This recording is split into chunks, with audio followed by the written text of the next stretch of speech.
Good afternoon, everybody, and welcome to our newest seminar, Decisions of Fate. It's a pleasure to be here with you all, friends from near, friends from far, new friends, old friends.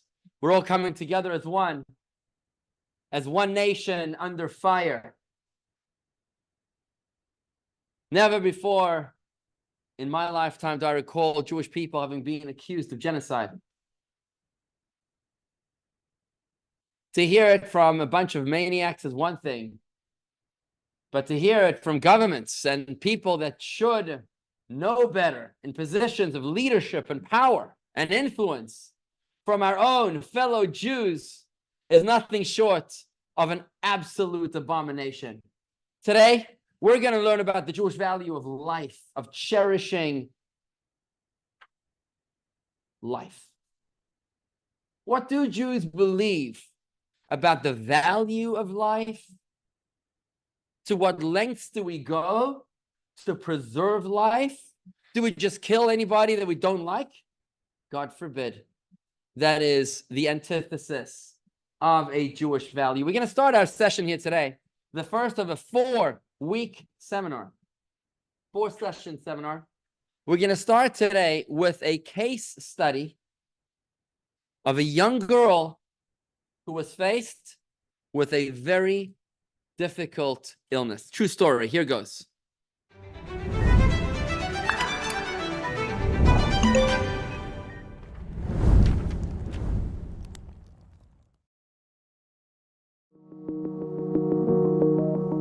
When Radha Patel first entered the world, nothing seemed amiss.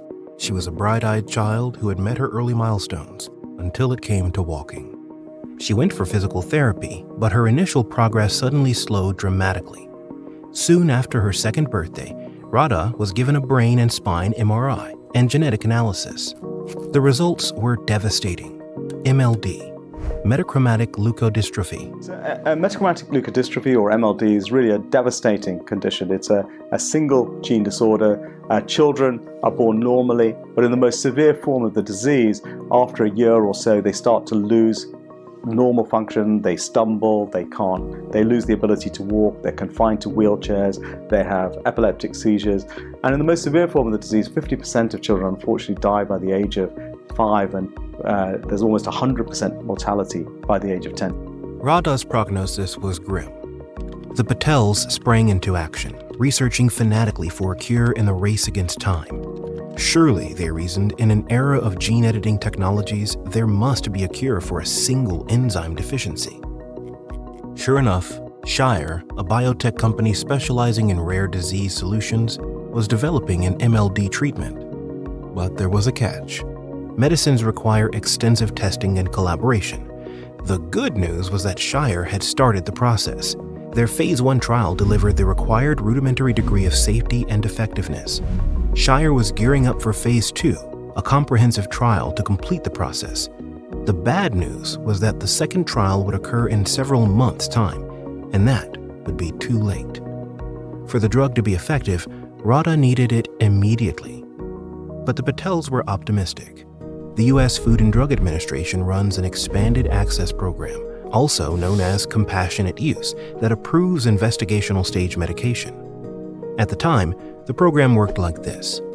A doctor with a terminally ill patient who had no other treatment options could ask a pharmaceutical company for an investigational drug that had undergone a Phase 1 trial. If they agreed, the doctor could apply for FDA's consent. With those two approvals in hand, the patient could access the coveted cure. On their end, the FDA simplified the procedure and granted almost all requests. However, getting the companies to agree was another story. Companies need to demonstrate that their products are safe for public consumption. They are reluctant to provide a drug prematurely outside of a clinical trial. What if the patient suffers injury or death for reasons not directly related to the drug? Will that unfairly torpedo their chance of receiving FDA certification? That's a valid concern, which the FDA has addressed, but for some companies, it is not enough. Corporations have another fear. If they freely provide individuals with experimental drugs, they will have a hard time finding candidates to participate in their trials. Put simply, they might save a few lives in the interim, but failed to complete a drug that could save countless future lives. Is that concern valid in a case like Radha's? Certainly not. If a patient with a fast-moving disease is not treated immediately, they will be unavailable for future trials. Radha's doctor asked Shire for the drug. To their dismay, the request was denied, with no clear reason provided. All approaches to the company were rebuffed, and Radha's only hope was dashed.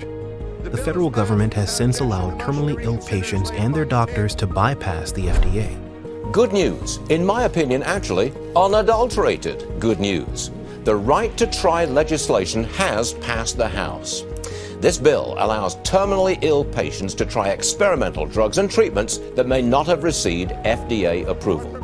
However, it refuses to force the hands of the pharmaceutical industry, and the keys to life remain in the pocket of individual corporate decision-makers.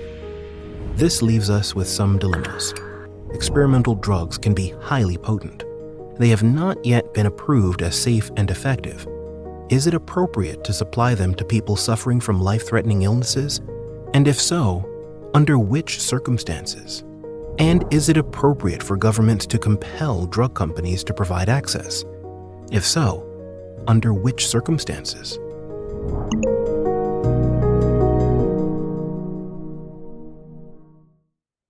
This is a heartbreaking question, a quandary, which we should never be tested with, but one which will shed light on the great human value of the value of life, which we're going to explore today. In Radha's case, which is our case study here today, we're faced with the challenge of, on the one hand, endorsing compassionate use or expanded access, or as it's known in the street as the right to try, because people should decide for themselves. But on the flip side, the arguments against are that it's dangerous, ineffective, it's unnecessary suffering, or provides false hope. Now, we're not here to solve the American approach, but we are here to explain, clarify, and experience the Jewish approach to health and healing and apply it to our case today of experimental drugs. One perspective that will shed so much light on this incredibly meaningful and fundamental Jewish value. But before we can really get into experimental drugs, we need to go back a step backwards. Is there a problem, an ideological problem, with seeking out a doctor to heal in the first place? Where does illness come from? Illness is not man-made. Does it not come from God? Would it be considered irreverent, a lack of faith, to seek out a medical professional for scientific intervention to an act of God? You know, there are some Christian groups that are opposed to any form of medical intervention for ideological and religious reasons. What do Jews believe about this whole idea? It's an interesting question, right? I mean, we do believe in God, right? We believe that God doesn't just create the world, he actually maintains the world. So is it irreverent and inappropriate? Is it a lack of faith to go to a doctor? Maimonides, the great doctor who lived 900 years ago, 850 years ago in Cairo, Egypt, lays down the principle loud and clear in text number 1. Please turn to page number 8, text number 1, where Maimonides makes a very clear point, as he says in text number 1, it is a positive mitzvah to remove any obstacle that might pose a danger to life, and to be extremely careful regarding these matters, as it is said in Deuteronomy, be cautious and preserve your life. Okay? Seems like this verse is telling us that it's important to remove any obstacle from our health. You could interpret this ruling of Maimonides as to refer to only avoiding risk, that you're not allowed to put yourself in dangerous situations. Has anybody here ever tried helicopter skiing? You might not know what it is, but the name speaks for itself, you know? It's skiing from places that you can only reach with a helicopter. Doesn't sound very safe. So maybe Maimonides is talking about helicopter skiing and other forms of very dangerous activities that a person is not allowed to expose themselves to. You can't take extreme risk. But what about actual healing from illness? Again, was it not sent from God? Maybe we should be praying exclusively for healing and going to a doctor. Sacrilegious. But the Medrash, which is the oral Torah, continues to clarify on page 9, text 2a. The Medrash tells us. Sorry, it's not the Medrash. This is the Talmud. But the Talmud is explaining the verse in Exodus. So the verse in Exodus, text 2a says, if men quarrel and one strikes the other with a stone or a fist, and the victim does not die. This is straight out of the Bible, right? But it's confined to bed.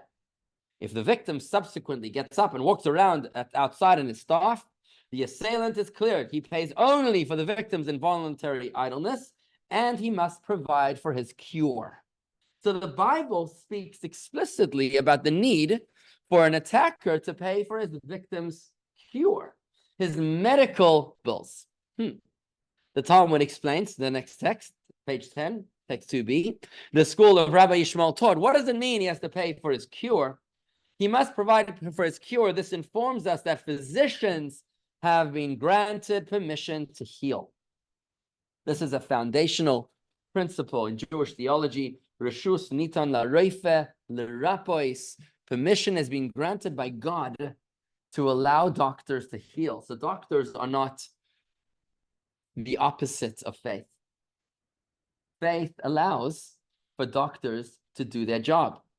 And in case there's any confusion as to what exactly that means, that doctors are allowed to heal, Rashi, who's the super commentary on Torah, on page 11, text 2c, clarifies, we do not argue that God has struck, will the physician then go and heal? The meaning of this piece of Talmud here, explaining the verse, is that if you're sick, you got to go to a doctor. That's what's going on over here. So now we know that seeking medical intervention is not a problem. So now, when we look at Maimonides, who told us moments ago, the Rambam Maimonides, when he told us that it's a positive mitzvah to remove any danger from your life, that would include also going to a doctor. It turns out that it's a mitzvah to go to a doctor to seek out medical intervention. Now, in case you wanted further readings on the Torah approach to physical health, you can take a look later on page 12 and 13. We've prepared a little infographic, some further readings on this very interesting topic. But I'd like to go deeper into why it is that there is no conflict between faith and medical intervention. How is it that seeking a cure is not defiant against God's will? The answer lies in the opening words of the book of Genesis of the Bible, when it says, and we recite this verse every Friday night when we say the Kiddush. You know, the week, W-E-E-K. Who invented the week, the 7-day cycle? Anybody know? Yeah, the week is a biblical invention. The reason that we rest on the Sabbath is because God rested on the seventh day, having worked for 6 days of creation, and God rested on the seventh day. That's why we sanctify the Shabbos. The word Kiddush means sanctify. We sanctify the Shabbos by making Kiddush, by making a verbal affirmation of the 6 days of creation and how God rested on the seventh day. When we make this affirmation, we say the following words. We say that God saw everything that he had created. Asher bara Elokim la'asot. Everything that God created to do. God saw everything that he had created to do. Now, when you read that verse, it seems like the last two words don't fit in. It would make sense to say God saw everything that he had created, period. Why would it say God saw everything that he had created to do, period? What does to do have to do with the verse? It doesn't belong there. It seems like a mistake, like an editorial error. The words to do teach us that God created a world which was deliberately incomplete so that we, human beings, could rise up to the occasion and finish the work that God began so that we too could become partners in God's beautiful creation. This is why God created in the world raw diamonds, so that we can polish them and turn them into beautiful jewels. This is why God creates wheat and barley, so that through the process of harvesting and plowing and whatever you do to make bread, baking, you can make beautiful bread and cookies. This is why God creates raw materials, so that we can turn them into building materials and build houses and buildings and cities. This is why God creates us incomplete, so that on the 8th day of a young baby boy's life, we can make a bris and complete the work that God began. The same principle applies to medicine as well. God does 99.9% of the work, but he leaves us the 0.1% so that we can finish the job and become God's partners in creation. Healing a medical illness is not contrary to God's will. It's actually concluding God's will. Let's hear this beautiful idea in the words of our sages as it appears in the Medrash. It's on text 3 on page 15, a nice story. Text number 3. When Rabbi Yishmael and Rabbi Akiva and one other individual strolled the streets of Jerusalem, they met an ill man. Rabbis, the ill man asked them, tell me, how might I be cured? Do such and such until you're cured, they replied. They told him some sort of a medical condition, a medical cure. Who afflicted me, the man pressed. God, they responded. In that case, you have interfered in an area beyond your jurisdiction, the invalid retorted. God afflicted me, and you advised me how to be cured. Hey, Shelley. Are you not defying God's will? Asked the ill man to the rabbis. How can you dare tell me to correct God's mistake? What is your occupation? The rabbis question him. This is classic here, by the way, answering a question with a question. What is your occupation? I'm a farmer, he replied. This is my scythe. Is that how you pronounce this word? Scythe? Not scythe. It's a scythe, right? Scythe in my hand. They pressed further. Who created the vineyard? God, came the reply. Then you interfere in an area beyond your jurisdiction, they counted. God created it, and you are cutting its fruit. How dare you? Do you not see the scythe in my hand? He rejoined. If I did not plow, trim, fertilize, and weed, then nothing would grow. It would be a total mess. Foolish man, returned the rabbis. Have you never heard the verse, as for the human, their days are like grass? This verse is from Psalms of King David. Just as a tree will not sprout without the farmer weeding, fertilizing, and plowing, and after sprouting, it will not live without water and fertilizer, but rather will die. Same is true of the human being. Drugs and medication are its fertilizer. The doctor is the farmer. And this here, my friends, allows us the perspective between faith and healing. Healing is not in conflict with an act of God. It is actually partnering with God to finish the work that God started. He created this beautiful human being, this most intricate machine that no human scientist is able to replicate. You know, even the most advanced scientific technology of fertility treatments, from what I remember, doesn't provide, even the most advanced IVF can't produce more than a 23 or 22% success rate on having a baby, which is pretty low for very expensive, cutting-edge technological treatments.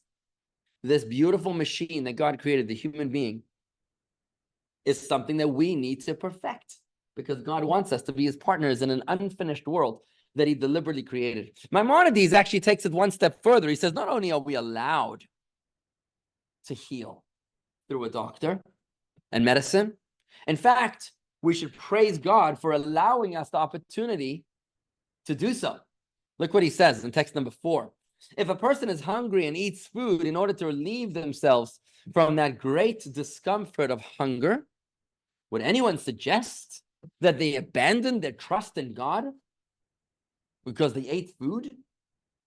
Only fools would posit such a thing, says Maimonides. Rather, just as I thank God when I eat for providing me with something edible that removes my hunger and provides me with life and sustenance, it is similarly appropriate to thank God for creating the treatment that I can use to heal my illness. It's a very foundational perspective, allowing us to realize that science is not in conflict with God. Medical development and intervention is no way in conflict with our faith. On the contrary, they're two sides of the very same coin. But one more point. So practically speaking, just like God provides our consumption needs for our food and our drink and our livelihood, he also provides our medicinal needs as well. We just need to pull them together. Like you need to go pick the fruit off the tree and eat it. You need to go find the doctor and have him secure his efforts or her efforts and know how to be able to help you find the healing that you need. And that's why we have doctors and medical knowledge. We ought to thank God for allowing us the opportunity to have medical treatments and doctors. And our prayer should be that our doctor be the worthy agent of God's healing blessings. That the doctor should be able to properly diagnose the condition and to be the worthy agent of God to be able to provide the healing that we so desperately need it. And we have to thank God when that comes through. And that's actually the reason why 3 times a day in our daily prayers, morning, afternoon, and evening, in the silent Amida prayer, also known as the Shemona Esrei, the prayer of 18 blessings, there's one of those blessings, which is a blessing of healing. We thank God for being Rofei Cholim, for being the healer of the ill. Because once again, we don't see God as the antithesis of medicine. We see that the doctors as the agents of God's blessing. But there's one very important step that I want to take it further. Beyond the fact that we're allowed to go to a doctor and we should thank God for the healing instead of feeling that we're betraying God somehow, we actually have an obligation to heal.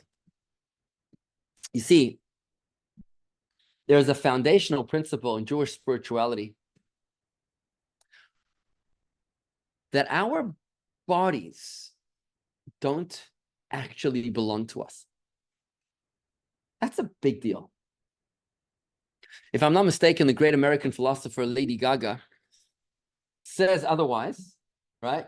It's my life or something. I was born this way. Maybe she says something about that. Well, not a Lady Gaga crowd. Yeah, me neither. But the Torah tells us that our bodies are not given to us. They're leased to us. They're on loan. And the ramifications of that idea are profound. You see, when you lease a BMW or a Mercedes-Benz from the company, you're going to have to give it back at the end of the lease. Now, what would happen if you came back to Mercedes-Benz and you returned the Mercedes-Benz in an urn? Here it is. I have the certificate to prove it from the crematorium. They're probably not going to take that very well. In much the same way, as Jews, we're not allowed to return our bodies in a cremated form. We have to return our bodies. You come from dust, then you have to return to dust. You have to return the lease in as best possible condition that we can. This is the reason why Jews are not allowed to perform tattoos. It's not yours to mess with. Imagine you go to Mercedes and said, I decided to modify and improve the Mercedes-Benz. I've made a beautiful modification to the interior. Okay, glad you like it, but you're going to have to pay to make it back what it was, right? The tattoo is actually a problem. Incidentally, this might not go well with our crowd. I should probably not say this, but plastic surgery is also somewhat of a problem. If it's entirely elective and not necessary. If it's not necessary, right? But if it's purely out of vanity, it could be a problem. However, if you have a really good rabbi, then the rabbi can provide you with rabbinical dispensation. Look, if you're suffering so much from a lack of self-confidence, if your self-confidence is so shattered because of that, I don't even know, the hook nose, it's called the hook nose. You know what they call the medical condition of the hook noses? I think it's called a rhinoplasty. Like seriously, you have to call the guy a rhino? Like adding insult to injury? If the self-esteem is so shattered to the point that you can't function properly, the rabbi will give you dispensation to say that that is no longer vanity. It's actually necessary. Okay? You need a good rabbi. But there's similar issues with suicide, for example. This is why suicide is a problem. It's a problem because suicide is considered self-murder. It's an actual problem. Similar issues with abortion. Now, abortion is really not so simple. It's very, very complex for another seminar. But the idea that you can't just say it's my body and I can do whatever I want with my body. You know, I like to say that my wife is very much pro-choice. My wife had several pregnancies, more than several. She's very much pro-choice, and she believes that if you want to abort, then you should ask the baby if she wants to be aborted. Pro-choice, ask the baby. Either way, it's a mindset shift. It's a paradigm shift of moving away from I can do whatever I want and moving towards how is the best possible treatment of this amazing machine, my body, that I've been entrusted with.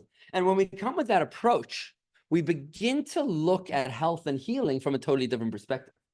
We look at health and healing not as something which I'm allowed to do, is to go to a doctor. No, you have a moral and religious obligation to treat your body in the best possible way. Don't just go to any doctor. You got to go to the best doctor. No longer is it a question of if healing is in conflict with that faith. It's definitely not a Jewish value to think of it that way. Healing is a moral and religious obligation to make sure that you're treating yourself in the very, very best medical possible way. And in the Code of Jewish Law, it says as follows. Page 18, text number 5. The Code of Jewish Law tells us that it's forbidden to hit another person. Do you remember Moses and the second story we know about Moses after the cruise down the river? Moses saw an Egyptian killing a Jew, so what did he do? He saved the Jew's life by killing the Egyptian. But then he saw a Jew attacking another Jew. And he said to him, wicked man, why are you hitting your fellow? Moses was horrified by the man hitting his fellow. You have no right to hit your fellow. It is forbidden to hit another person, even with their consent. Even with their consent, but the guy wants me to hit him. You're not allowed to hit him. You're not allowed to hit him, even if he agrees. But we have absolutely no authority over our bodies. Wow. We have absolutely no authority over our bodies to permit that they be struck, denigrated, or pained in any way. Our body is our temple. We have to treat our body with the greatest of respect, honor, and dignity, the best medical care possible. And that lays the foundation of the Jewish value of life. But how would this foundation apply to high-risk patients like Rada in the case study today, with high-risk medical procedures? So far, we've learned that you're not allowed to take risks to our health. So would Radha, in our case study, be obligated to go to great lengths to prolong her life? You're not allowed to take risks. These are questions that happen every day. When you have medical patients, chronic ill patients, and the question is, do we prolong dad's life with an aggressive surgery, perhaps an amputation? Do you amputate in order to potentially extend the life of a 94-year-old who's suffering from illness? Think about that. I mean, this becomes a problem now. Like, whoa, okay, so we believe in life, but how much risk do we have to take? Right? We also know that we're supposed to seek medical treatment and healing. So you're not supposed to take risks. You also learned that you're supposed to seek medical treatment and healing. And that's great because most of the time, those two work hand in hand. That not taking risk and seeking medical healing is together. But what happens when they conflict with each other? Because healing is the result of great risk. Now what do? Now you're facing an ethical dilemma, a moral dilemma, and you don't know what to do. I remember when one of our members was in the hospital. It was a Sunday morning. He was very, very ill. And I came to the hospital to see him, and his two sons were just walking out of his room. And they said, we just signed the order to pull the plug on Dad. And I was horrified. I said, how can you do that to your dad? Oh, he has no more quality of life, they said. The boys said, look, as your father's rabbi, I'm going to tell you something which you may not want to hear, but it's my obligation to share with you. You have no right to decide how much life your father deserves, or to ascertain how much quality of life is sufficient to make your efforts worth it or not. In many cases, the doctors or the hospitals are motivated more by medical or insurance calculations. The insurance runs out after a certain amount of time. So, insurance is not paying for anyone. It's going to be cash out of pocket from now on. So it's just not worth it. We should just pull the plug. Or we need a new bed because the new patient will make more money for the hospital than this patient that's already been here for 6 weeks. So time to move on. I said, you can't make that evaluation on your own to determine that Dad's life doesn't have enough quality of life. And I said to them, how are you going to ever live with yourself for the rest of your lives knowing that maybe we killed our father?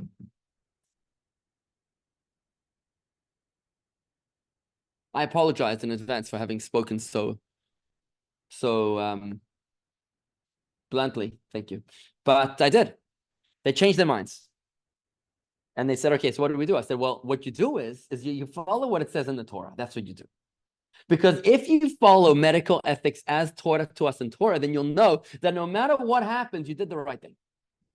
And you didn't have to make that decision by yourself. You made that decision based upon our tradition. Your father was born a Jew and he's going to die a Jew. Let him die according to the words of Torah. Let the Torah determine when and how that should happen. And that's what they did. They went back in.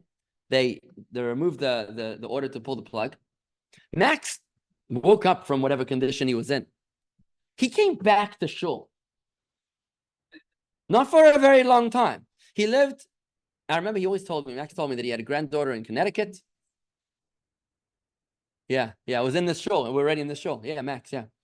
He walked in, it was like a whole celebration. He was pale white, but he walked in. I think he drove himself here, right? And Max told me, he told me that he had a granddaughter in Connecticut that he couldn't wait to celebrate his live stream, was to dance at her bas mitzvah. Max got to her bas mitzvah. A few days or weeks after that, he came back here. And 9 months after that encounter, he died. But who are we to determine that it should have happened 9 months earlier? Right? What a story. You may want to think that we can allow each person to make subjective decisions. But once you remember the founding principle that our bodies are on loan and don't belong to us, then they have to be handled with the most exceptional care. And it doesn't matter that you don't want to fight anymore. It doesn't matter that you've given up or you don't have any more strength or you really have to focus on your college studies anymore or you've taken enough vacation days and your boss is upset already. That doesn't count. Your body is on loan and you have to treat it the best possible way. We're not open to allowing each person to decide themselves. The Torah gives us very clear guidelines, which we're going to explore. Even if a person is very near death, and therefore you may want to say, well, we have nothing to lose.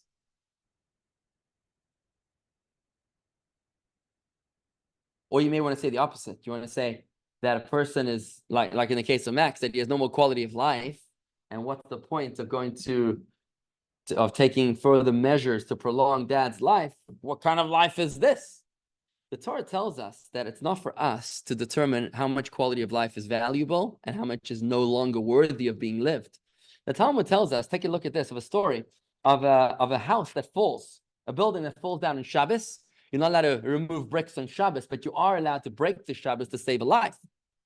So what happens if somebody's under the bricks, but they're only going to live a short time?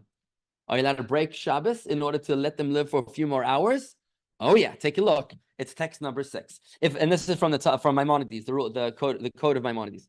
If a building collapses on Shabbos and we are unsure whether someone is buried beneath its rubble, we must clear the rubble as a potential rescue attempt, although such activity is generally prohibited on Shabbos because you're allowed to save a life.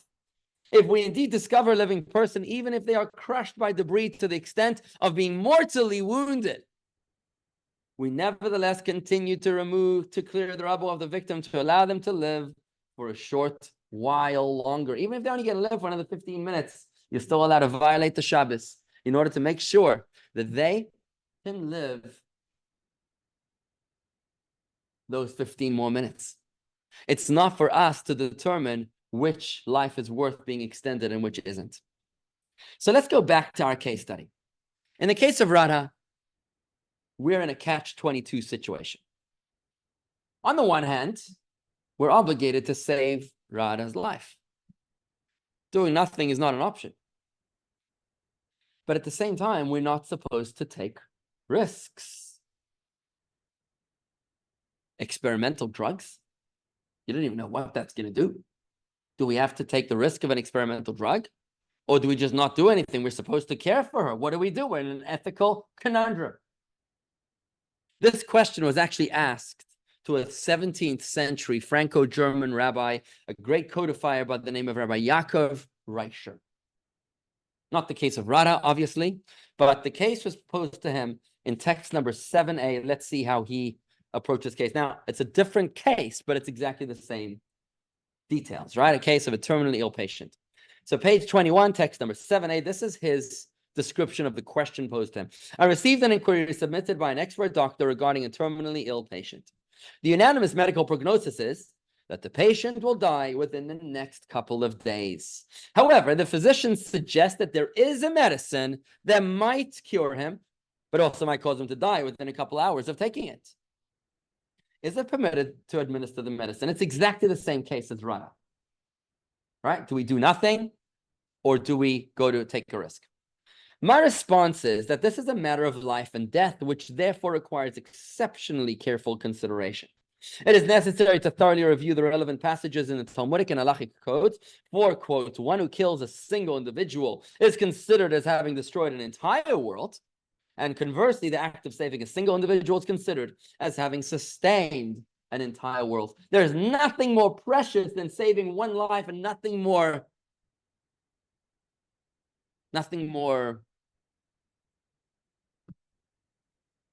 harmful, terrible, as taking a life. You don't look at just the one life that you saved, but all the progeny that could come out of that person that you saved. And when you kill a life, you're killing not just that person, but all the people that come out of him. So this is the question.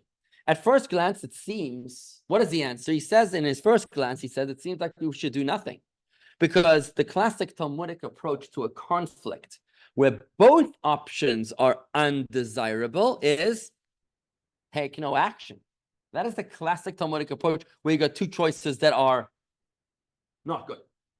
Text 7b, page 22. Apparently, he continues, it would seem appropriate to apply the principle of shei ve'al-taseh, that it is preferable to let the situation sit where it is and to make no proactive move out of concern for the preservation of short-term life, of chayisha.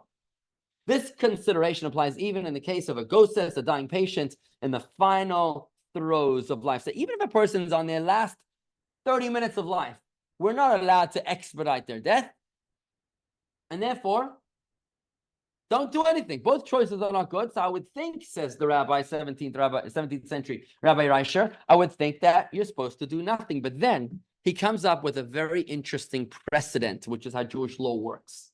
He pulls up a precedent. You need to be a scholar of the entire Torah to be able to do this, to be able to take a question posed to you by an expert doctor and to find the source in Torah which answers that question. That's what he's about to do.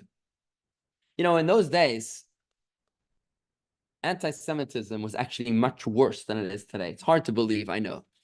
But anti-Semitism was actually much worse. Jews lived in very insulated bubbles in the shtetl.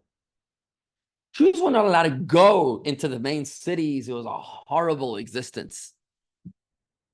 And heathens, I think heathens are like pagans, were so aggressive to the Jews that Jews wouldn't even go to a heathen barber, a heathen bloodletter or a doctor, because they were afraid of being killed. That's how dangerous it was. Thank God today we don't have that problem. Thank God. But in those days, you got to put it into the right context. The Talmud talks about a case.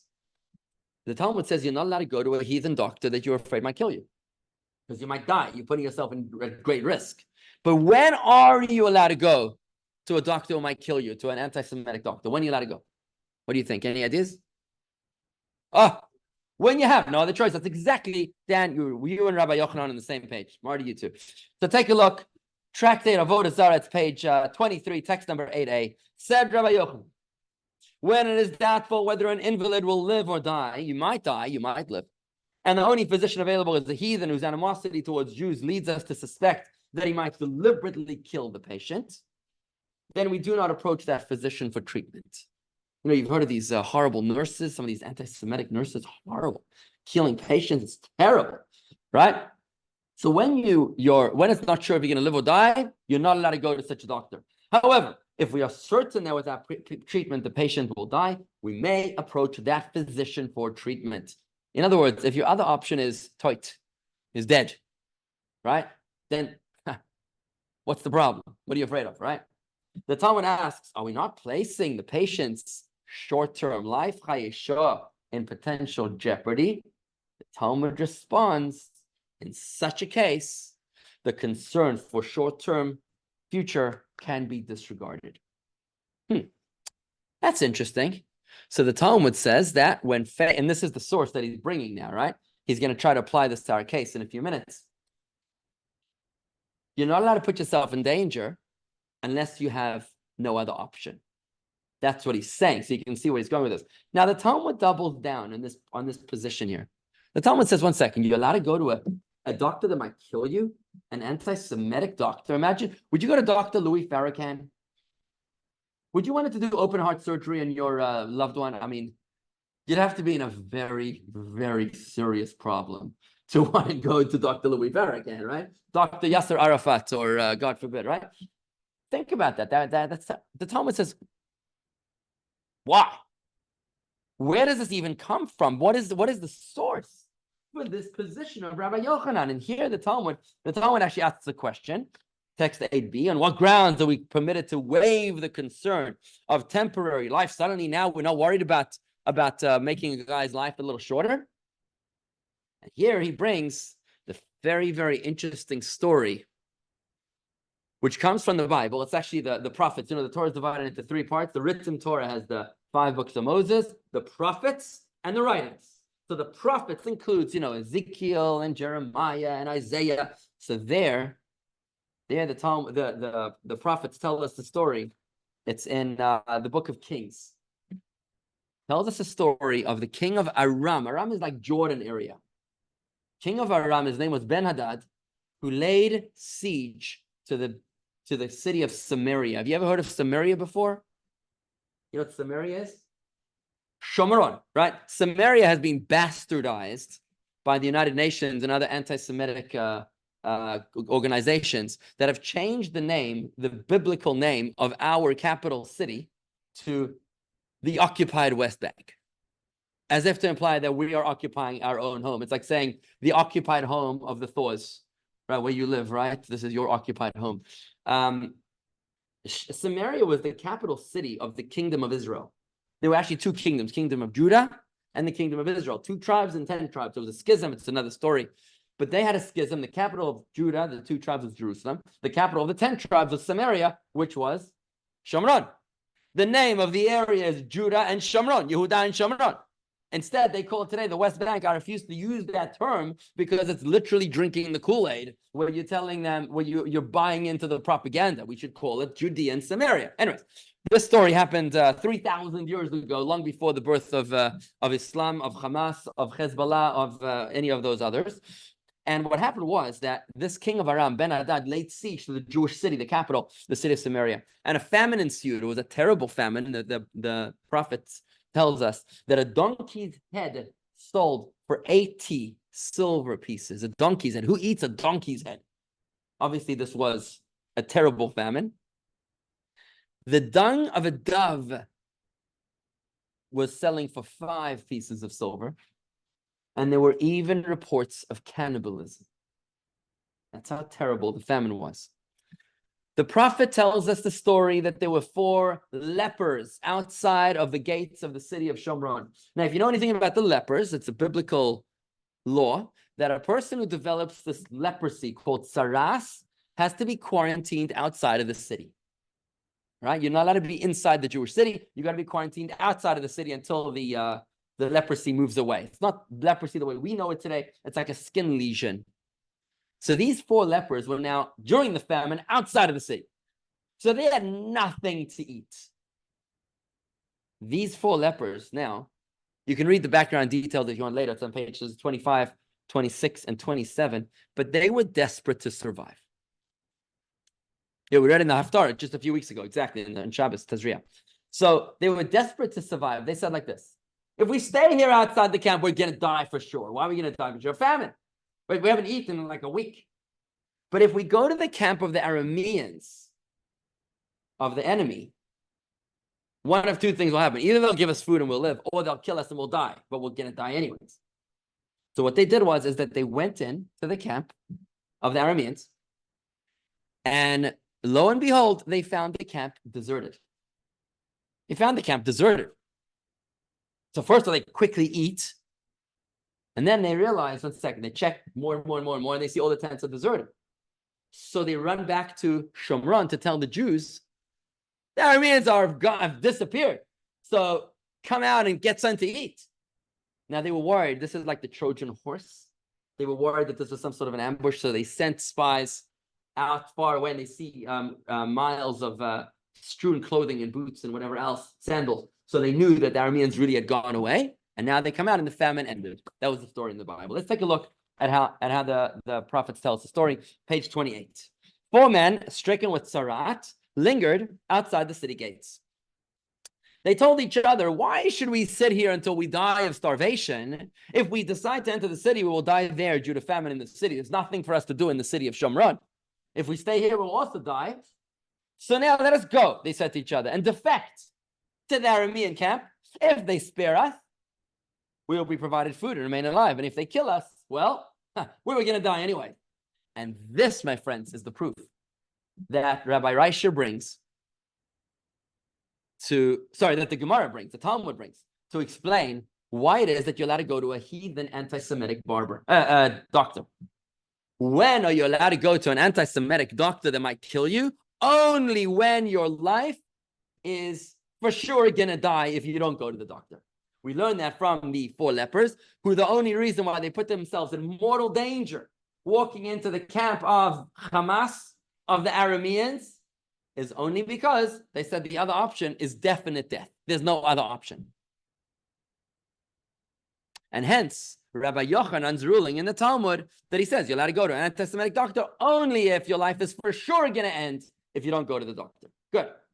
Therefore, Rabbi Reisher concludes back to his case study, his question that he was asked about the terminally ill patient. He says like this: if the patient is facing certain death, then they should take the medicine that may save them or might kill them. Right? That was the question, right? The question was, the physician suggested there is a medicine that might cure him, but might cause him to die within a couple hours of taking it. There's a great risk involved. Experimental drug. They don't know.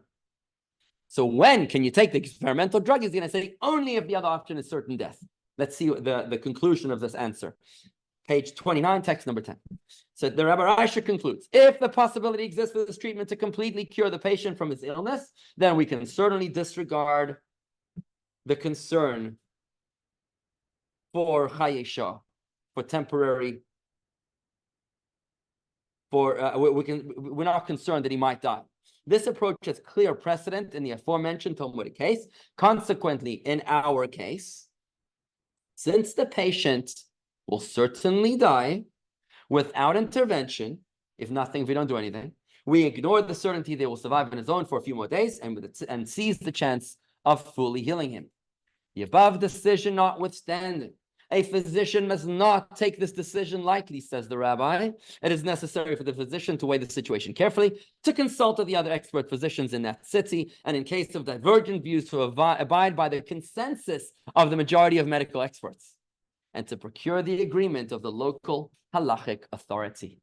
So Rabbi Reisher concludes his question, very similar to our case study, where he says, as long as the patient is going to die for sure, then yes, they can take the risk. And they should take the risk. They're obligated. Remember, we're going back to our bodies are on loan, right? If our bodies are on loan, then you have to do the best care that you can for your health and healing. So what is the best care? If you're going to die anyways, for sure, then you have to take the risk. But if you're not going to die for sure, if they're not going to die for sure, then no. You're not allowed to take the risk. So let's take this back to Rada.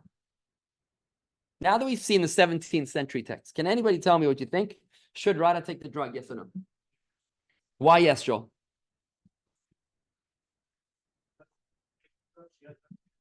Okay, I'm going to get Talmudic with you now. You ready? You said she's going to die anyways. How long is a piece of string? In other words, we're all going to die anyways. How imminent is imminent?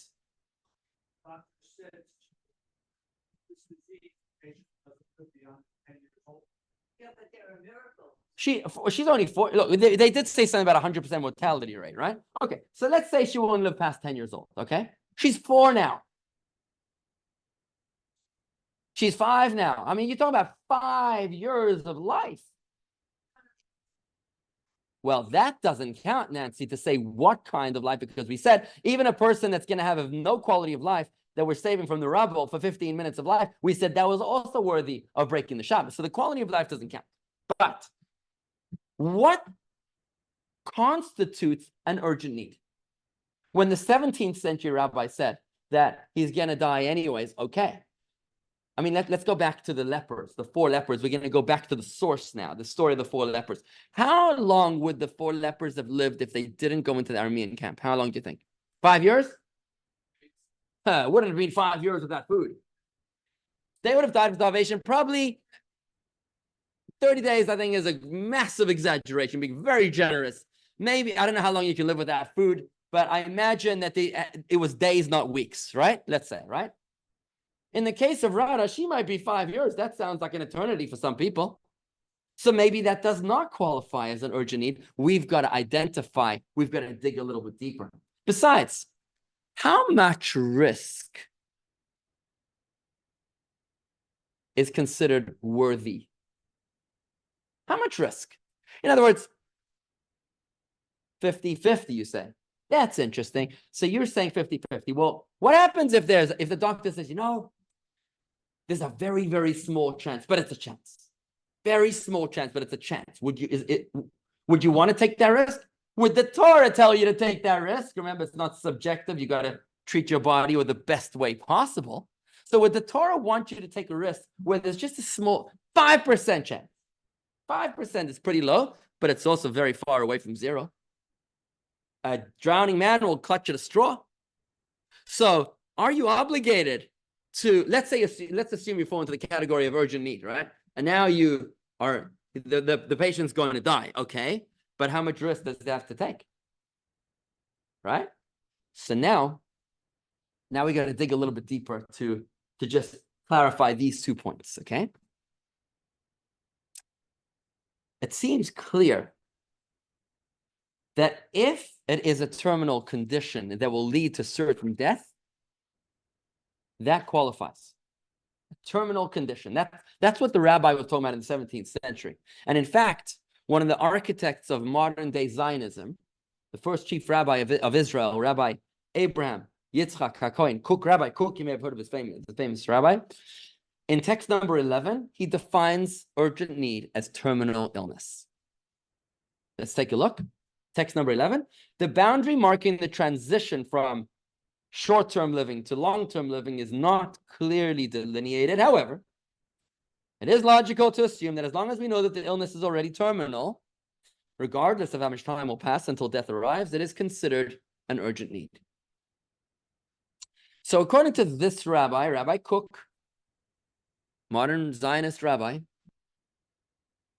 it would seem that what would be the case of Rada? Just like you said, Joel, she's got a terminal illness, 100% chance of mortality. So it doesn't matter if it's 5 or 6 years or 7 years. She's on that trajectory. This is the path she's on. She's taking this exit. Doesn't matter how long it's going to be. That would qualify as an urgent need, which would be what the Rabbi Reisher was talking about in the 17th century. However, how do you quantify this? You know, we know people that have lived a very long time despite illnesses. This is what Roz was talking about when she said there's been miracles, right? Who was it I met the other day? I met someone the other day, told me that. No, we saw it in the video here from the Rebbe. There was a video from the Rebbe that a person came to the Rebbe with a very terrible medical prognosis. This rabbi came from Brazil. And the Rebbe said to him, actually, you have this on video. If anybody wants to see this video, please send me an email. I'll send you this actual video of the story in first person. Beautiful story of healing. The rabbi comes into the Rebbe, and the Rebbe says to him, the Rebbe actually takes his note and cuts out the word anxiety, and the Rebbe crosses out the word negative when he writes negative thoughts. And the Rebbe says, think good, it will be good. The guy's alive like 50 years later, you know.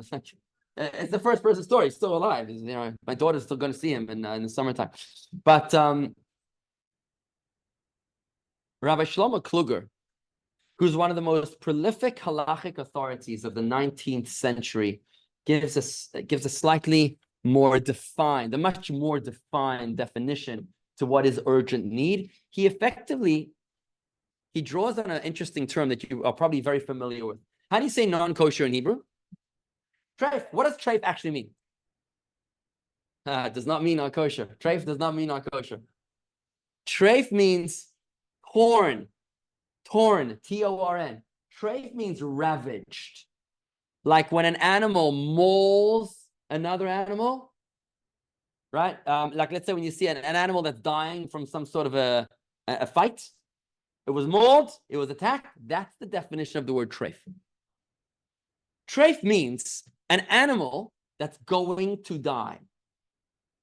So when it comes to non-kosher foods, there's all sorts of different laws of non-kosher foods, but you're not allowed to eat roadkill, an animal that was killed, or which is called a nevela, right? If anybody ever called you a nevela, it was not a compliment, right?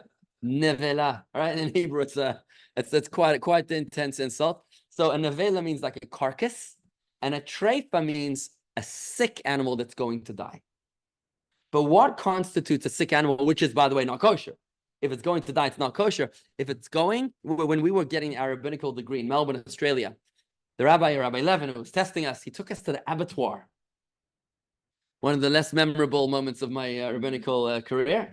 He took us to the abattoir where the cows were hanging right after slaughter. Hot and steamy. We had to put our arms in there to feel the lung to make sure that there was no adhesion on the lung, which were certain illnesses that would render the animal sick enough to be dying in the next 12 months. That's the rule.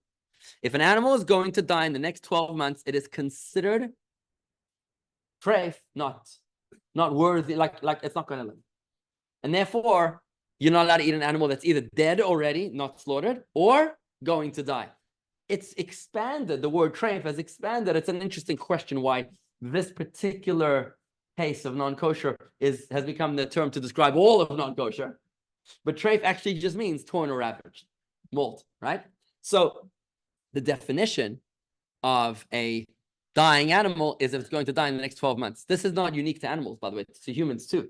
According to Jewish law, if a person murders another human being who's so sick that he's going to die within 12 months, is not guilty of murder. Medical, absolutely medical, yeah. So if doctors say that there's no way this guy's going to live more than whatever, like let's say somebody's got a terrible illness and I don't know, they're just dying, right? And somebody kills them. According to Jewish law, that's not murder.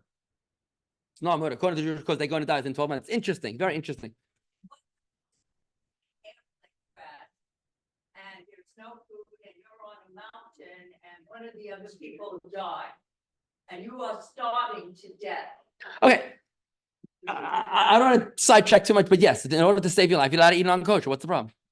To save your life, for sure, you're allowed to eat non-kosher. Absolutely. But that's not what we're talking about. So let me pull this back. So Rabbi Shlomo Kluger is in the midst of defining urgent need. We said when there's an urgent need, you're allowed to take risk. And in fact, you must take risks to heal. But what's an urgent need? We said one definition before was terminal illness, no matter how long it takes.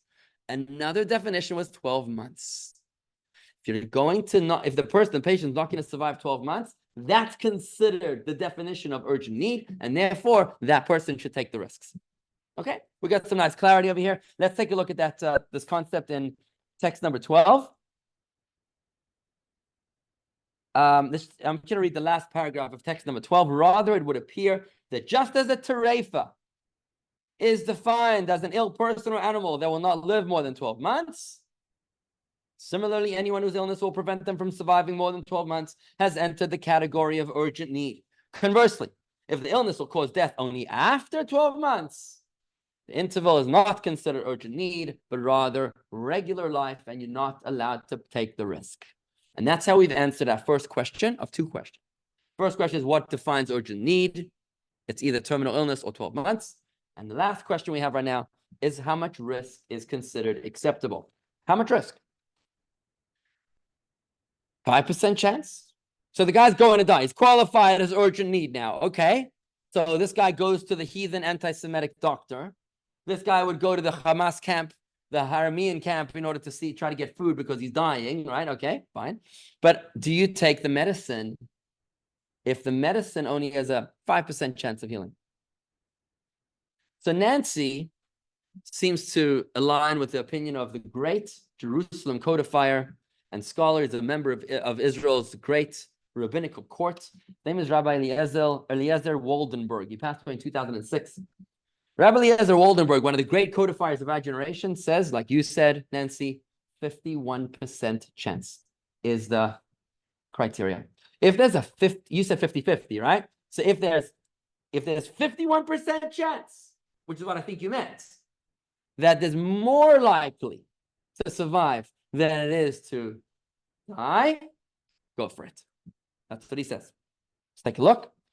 Text number 13.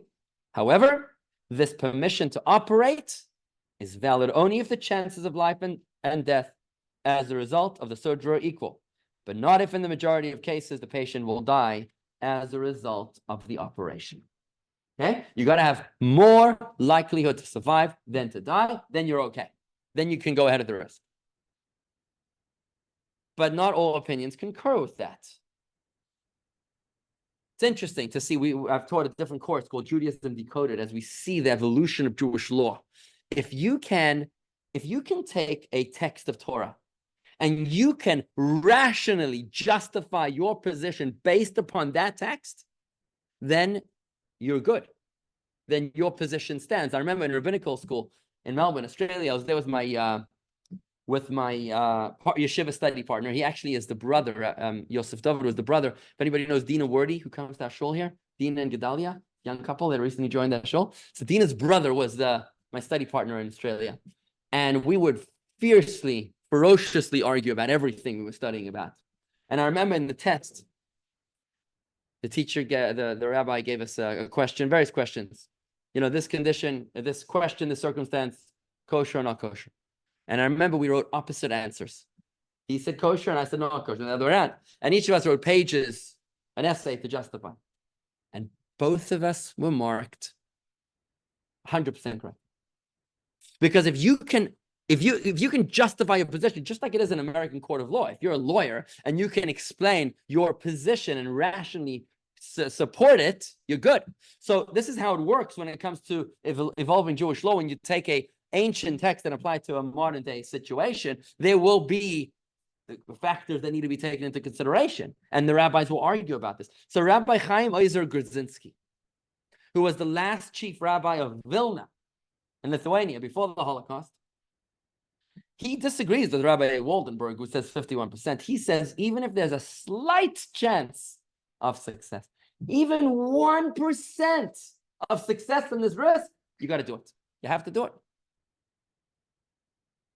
He says here in text 14, when faced with a case in which there is no alternative hope for a patient's survival, we disregard our concern for the short term in exchange for even a remote possibility that the patient will be healed. Okay? There are others that say not 51% or 1%. There are other rabbis that take positions in between. They say something about any reasonable chance, even if it's less than 5%. But you see that there's a spectrum here of different positions. And that's why you have to have your rabbi when you have these decisions to be able to know which way to go. It's kind of like doctors. You'll go to one doctor, tells you one thing, another doctor tells you something else. Stick with your doctor, right? And go with your doctor who's going to guide you because he's more involved in this profession. Yeah. So there are no real There's a principle in Torah which says, Elu va'elu divrei Elokim chaim. Both these and those are both the words of the living God. When it comes to a defined world in which we live in, it's either right or wrong. It's either black or white. It can't be both. But when it comes to divine wisdom, God is infinite. God is not defined in a binary manner. And therefore, it could be both at the same time. Yeah, it is like getting a second opinion from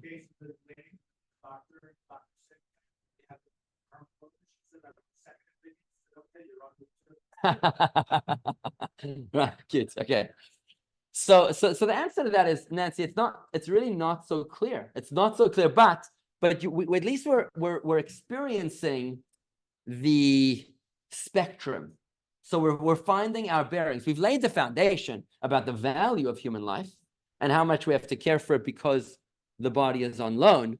We've learned that you're not allowed to take risks. We learned that you have to do everything that you can to care for the body in the best way possible. And we've learned that when facing certain death, then you have to take the risk. Certain death we define two ways, either terminal illness or 12 months, right? And now we're talking about defining risk, and we're saying it's either 51% or 1% or something in between. But these are positions to consider when you're building a case.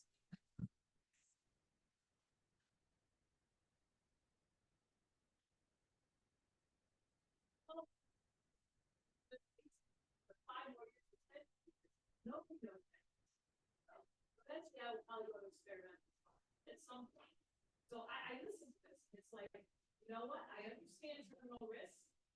And 12 months, to your point, nobody knows. But Shelley, first of all, I want to caution you against speaking that way about yourself. You should never speak negatively about yourself, God forbid. You should live a long, healthy, and happy life.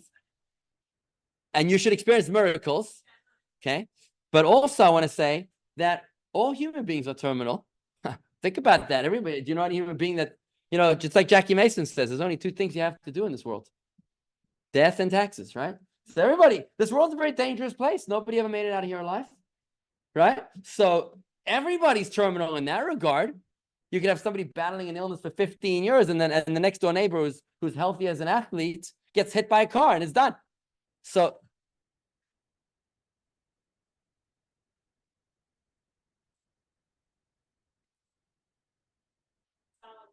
yeah.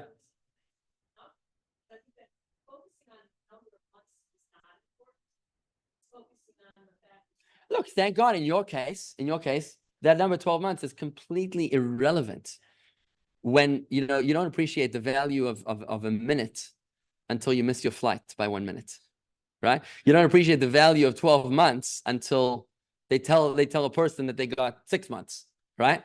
That's when it becomes valuable. But thank God it's not even on your radar, and it should never be, because you should live many long, healthy years. So what about experimental drugs, which are unproven? Where do they fit into this 1%, 51% discussion of how much risk should be taken? Can you figure it out on your own? Based upon what we've learned? Based upon what we've learned, can you come to any conclusion from the Talmud, the source, the heathen, anti-Semitic doctor, right? Can you come to any conclusion as what might be the ruling in a case where you have no knowledge of whether the drug is going to help? No knowledge. Will the drug help? The drug might kill you. Testing that's been done. Well, they think maybe, but they don't know. They're testing it out. Gail.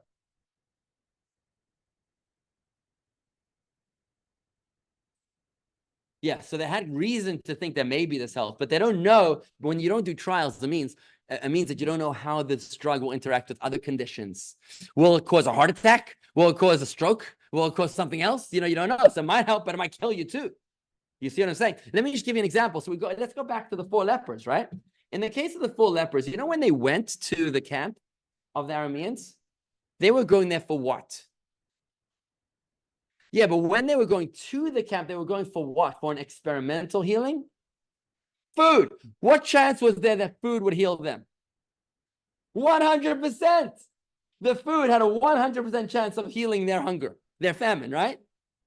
So if you go back now to experimental drugs, you might say, well, that might not be applied to experimental drugs. And indeed, there are rabbis that take the position that you're only allowed to take the risk when there is a degree of hope, 1% at least. But when there's an experimental drug, you're not allowed to take it. There are rabbis that say that position, but others see no such discrepancy. Rabbi Shlomo Zalman Nehemiah Goldberg, who was a Jerusalem scholar renowned for his expertise in medical halacha, he sees no discrepancy, and he allows even for experimental treatments. Take a look at text number 15 from Rabbi Shlomo Zalman Auerbach, I'm sorry. He says like this: the case of a seriously ill patient for whom the physicians see no hope of survival using standard drugs is similar to a case of a last recourse surgery which is permitted, even though it is a risk that the patient will die immediately as a result. It is therefore permitted to use an unproven drug in this case. So here this physician sees no difference between experimental drugs, or if there's even a 1% chance, this is still considered a worthy risk to be taken. And again, in our obligation to take care of our body. So let's tie it all together. Let's go back to our original case study to tie it all together. Let's go back to Rada. Should people with life-threatening illnesses be granted access to experimental drugs that aren't yet proven as safe and effective? What do you think? You think that Rada should? Why Rada should? Tell me.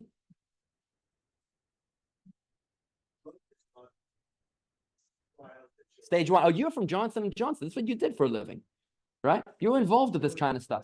Fascinating. Right. The question was, stage 2, weren't sure about other consequences. So you're saying it's much more than just a hunch.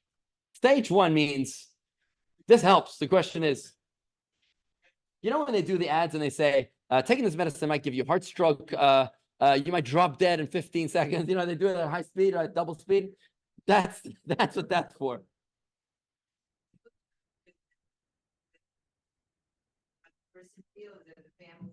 Well, free will, at the end of the day, you've got to take care of your lease in the best possible way, Suzanne.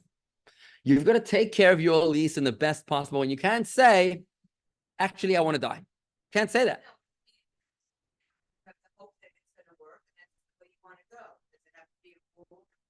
Well, that's what we're trying to clarify in ethical dilemmas, right? Of course, that's what we're trying to figure out here. So is there anybody that would argue against? Would anybody say no to Rada's taking experimental drugs? There's got to be a position for no, we've learned. If she was 80, I'd say no. 80. She's 5 years old. She has no say. Why would 80 make a difference? Great life. But again, that doesn't count. That would be euthanasia. We don't allow euthanasia. Okay. Yeah, the case study is talking about till 8, exactly. So is there any position to argue against Rada's taking the experimental drug? Based on, well, we're not talking about that. It's got nothing to do with the quality of life. She's going to live, Roz, she's going to live 8, max till 10. Okay? The question is there any reason why she should not take the experimental drug? We all understand why she should take the experimental drug. Well, the logical position would be because maybe she doesn't qualify as urgent need to take a risk. Why would she not qualify as urgent need? Because she's going to live more than 12 months. according to the position that says that defines urgent need as terminal, then you're right. But according to the position that says that defines that defines urgent need as 12 months or less, she doesn't seem to have that urgency, and therefore, even though she might be paralyzed, Roz, it still doesn't count, since any life is still considered life. Yeah, until she's 7, yeah. Or until the doctors say, this is it. Right, exactly. So you see now, we don't have a clear answer. And I want to be clear. I want to be clear that we don't have a clear answer, because these are ethical quandaries that really have to be calculated on a case-by-case basis. There is no one size fits all, but at least we are getting the building blocks to be able to understand how the decisions are come to when you make these kinds of decisions. That there are certain considerations rooted in Torah that need to be taken into consideration. And it's the rabbi that's going to have to help you, guide you based on the specific circumstances. Yes?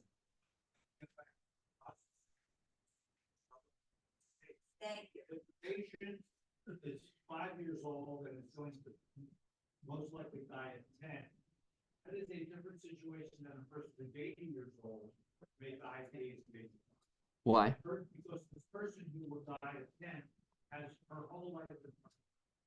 She has a much more, if she is successful and survive, her life will go on for a much longer. So you think a child's life is more valuable than a geriatric's life? Yes.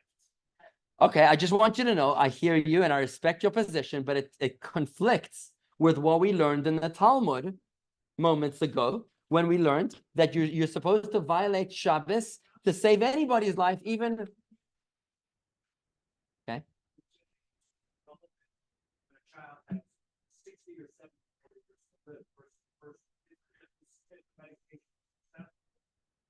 person takes it, they only have a chance to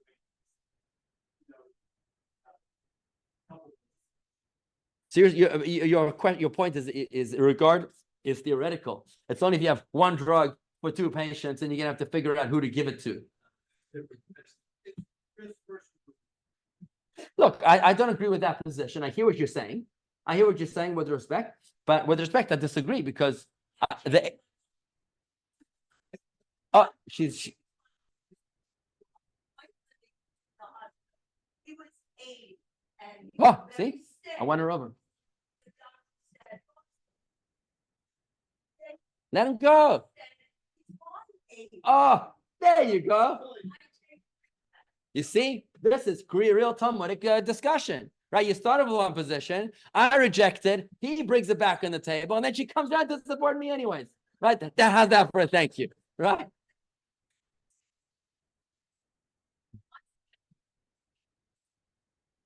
I want to tell you, I think an 80-year-old has far more moral clarity than a child, potentially. I mean, you can argue either way, but that's why we're not here to decide whose life is more worthy. Well, maybe a rich person's life is more valuable than a poor person's life. Maybe the other way around.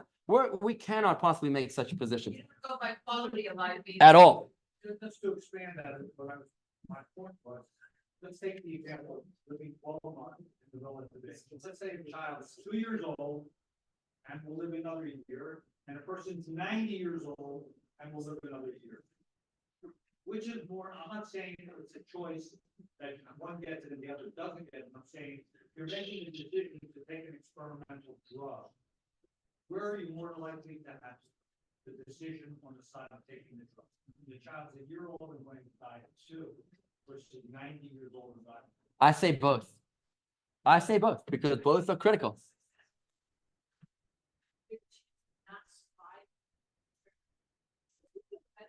Look, all of us, by the way, I mean, maybe not me, but people here are a lot closer to the 80 mark than to the 5-year-old mark. I would think you'd be taking that position like Roz is, right? Because this is more personal. We're a little closer to that side of the spectrum. Yes, Michael. Sounded like this girl had 2 choices. One was the drug that could kill her in a couple hours if it worked. The other one, it would give her life, some longer period. No, there was either do nothing or take the experimental drug. Yeah, that was it. That was the only decision. Yeah. Let me just try to wrap it up with one more point. So we talked about RADA, and we said that is it an urgent need? It depends. It depends how you define terminal illness or 12 months, right? And it didn't matter the quality of life. And what about the risk justification of this experimental drug? Well, even if it has 1% or the 51%, we had two positions on that. And then we said that some opinions would not allow the experimental drug. But Rabbi Auerbach, who's pretty much the leading authority, he says that there's no difference between proven drugs and experimental drugs. If there's reason to suspect, like Marty says, that it's going to help, that's already way more than 1%. And therefore, the bottom line is that it's clear that the family is under no halachic obligation to pursue this experimental treatment. Hence, in every case, a question needs to be posed to your rabbi, who can help with you and your medical professionals, your spiritual and medical professionals together, to be able to ascertain and evaluate the medical prognosis together with the spiritual messaging from Torah, to be able to help you make the decision that is most consistent and aligned with the way it's taught to us in the Torah. What about the drug companies? Let's say Rada's family says, we want to do this. 12 months. Terminal illness, yes, she qualifies for both, let's say. Terminal and 12 months, right? And let's say there's a 51% chance, right? According to all conditions, she qualifies. Can we force the drug company? In Israel, would they be able to force the drug company to say, Teva Pharmaceuticals, now you've got to submit, you got to let the family have it? No, you couldn't do that because there's so much debate over here. The family would be far harder to force the company to comply because there's so many different ways of looking at it. The bottom line is, the takeaway I want to leave you with is that we've learned today a very fundamental concept, which is the Torah approach to health and to healing. We've learned the fundamental principle that our lives belong to God and not to ourselves, and that therefore we must take care of them as if they belong to God and not as if they belong to ourselves. The best possible way. Healing is not a right, not something we're allowed to do. It is absolutely an obligation, and therefore, when facing difficult ethical dilemmas, we know that we can turn to the Torah and to evolving halachic thinking so that we can proceed with courage and with confidence in a way that we are assured that we are aligned with the will of our Creator. And I specifically said evolving halachic thinking because as technology develops, the law changes as well.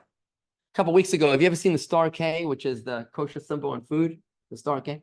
So the Star K, which is out of Baltimore, recently, 2 weeks ago, approved a Shabbos scooter. It's a scooter that you're allowed to use on Shabbos to get to shul. It's an electric scooter, yeah. It's an electric scooter, yeah. The next thing, what? A Netzel? What's that? I don't know what that is. But the next thing I'm envisioning is a golf cart. I'm waiting for the golf cart, the extended, the 8-seater golf cart, and you'll be having a whole parking lot here on Shabbos. There's different conditions, got to be in the air. The way it works is that the engine never goes off. The engine never goes off. All that happens is that the wheels are either engaged in the engine or disengaged from the engine, but the engine is constantly turning. So if you're engaging the wheels, then it turns the wheels. But if you just pull them out of the cog, then it's not turning the wheels. It's a fascinating invention where the R&D team, the developers, worked very closely with the rabbis. What's the problem? What exactly is the? Oh, see if I can get around this issue, then it's okay. And they're figuring it out. We're about to experience driverless cars. Can you imagine Shabbos? For Shabbos, you order your Uber, your driverless Uber, to come to shul one way, and then your driverless Uber to pick you up. You got to get the Shabbos mode so that the light doesn't go on when you turn the car, when you open the door, right? Can you see how halacha is evolving? It's a very, very fascinating concept. And this happens all the time with medicine as well. As medicine evolves, the law is actually evolving to the point that we're seeing how timeless the Torah is, to be able to allow us to realize that principles taught to us in the Torah 3,000 years ago are forever. They just need to apply in different circumstances and situations. I don't want to go too much overtime. So what I'm going to do is this. To the child, I don't know what happened to her. You can Google the story. I think she's still alive. From what I know, she's still alive. That's what I don't know. I don't think she got Shai refused to give it to her, to give her the drug. But I just want to summarize. Let's do this. I want to play a 1 minute key point summary video, and then we'll take the rest of the questions. Okay, so here goes. Lesson 1. Experimental treatments. 1. Jewish law considers preserving our health a religious obligation. We are commanded to avoid danger and to seek healing when we are ill. 2.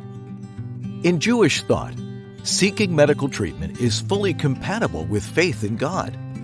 God created cures for illnesses and expects us to develop and utilize them, becoming His partners in sustaining human life.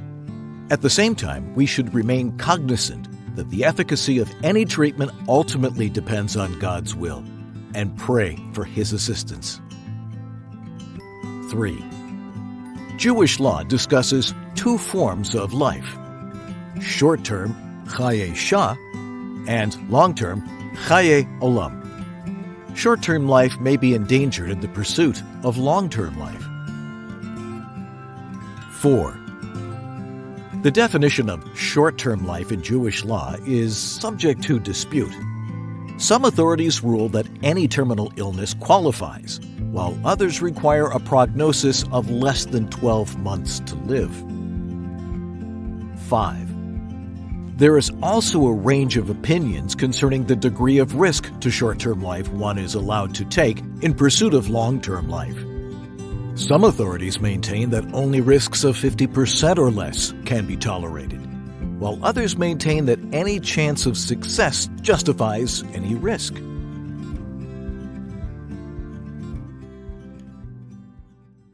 So this concludes the first session of our 4-week seminar, but next week, God willing, we'll be addressing the topic of how science has made great strides in extending human life, which raises great ethical and moral dilemmas. Should severely ill people have the right to extend their lives? And should we extend the life even for someone who has terrible suffering? We'll be learning about unique Jewish perspectives on these highly sensitive and complex dilemmas. I am grateful to be able to study this with you here today. If you haven't yet registered for next week, please do so. ST is right here at the door. And if you have any questions, please send me an email, rabbi@jewishgardens.com, or right now. We'd love to hear your questions. Thank you very much, everybody, for joining me here today.